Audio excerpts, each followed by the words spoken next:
potential impacts a delay may have. Over the course of his illness, the President has experienced 2 episodes of transient drops in his oxygen saturation. We debated the reasons for this and whether we'd even intervene. It is a determination of the team, based predominantly on the timeline from the initial diagnosis, that we initiate dexamethasone. I'd like to take this opportunity now, given some speculation over the course of the illness, the last couple of days, update you on the course of his own illness. Thursday night into Friday morning when I left the bedside, the President was doing well, with only mild symptoms, and his oxygen was in the high 90s. Late Friday morning when I returned to the bedside, the President had a high fever, and his oxygen saturation was transiently dipping below 94%. Given these 2 developments, I was concerned for possible rapid progression of the illness. I recommended the President we try some supplemental oxygen, see how he'd respond. He was fairly adamant that he didn't need it. He was not short of breath. He was tired, had the fever, and that was about it. And after about a minute, on only 2 liters, his saturation levels were back over 95%. He stayed on that for about an hour, maybe, and it was off and gone.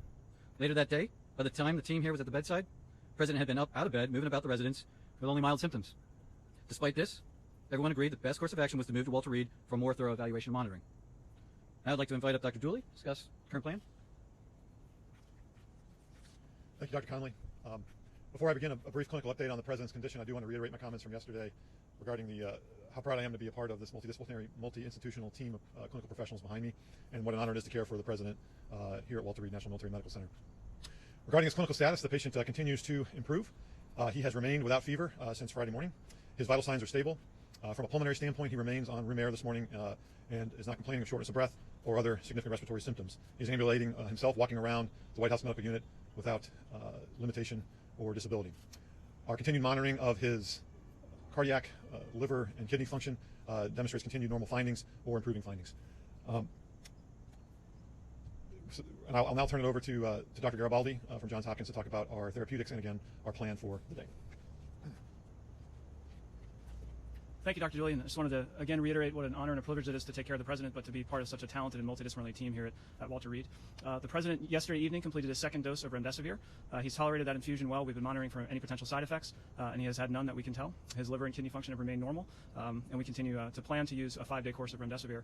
In response to transient low oxygen levels, as Dr. Conley has discussed, we did initiate dexamethasone therapy, and he received his 1st dose of that yesterday, and our plan is to continue that for the time being. Today he feels well. He's been up and around. Our plan for today is to have him to eat and drink, be up out of bed as much as possible, to be mobile, and if he continues to look and feel as well as he does today, our hope is that we can plan for a discharge as early as tomorrow to the White House, where he can continue his treatment course. Thank you very much, and I'll turn it over to Dr. Conley for any questions. Dr. Conley? Just a moment, please. The President wanted me to share how proud he is of the group, what an honor it is for him to be receiving his care here at Walter Reed, surrounded by such incredible talent, academic leaders, department chairs, internationally renowned researchers and clinicians, including the support of Dr. Garibaldi from Johns Hopkins.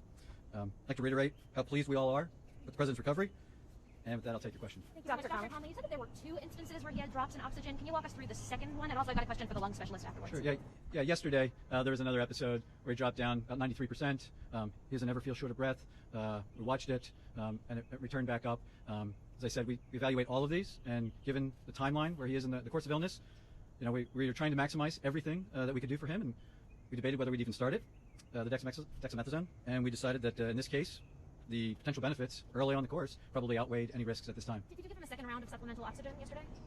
I'd have to check with the nursing staff. I don't think that if he did, it was very, very limited, but it was not on oxygen, and the only oxygen that I ordered that we provided was that Friday morning initially. And about what time was that?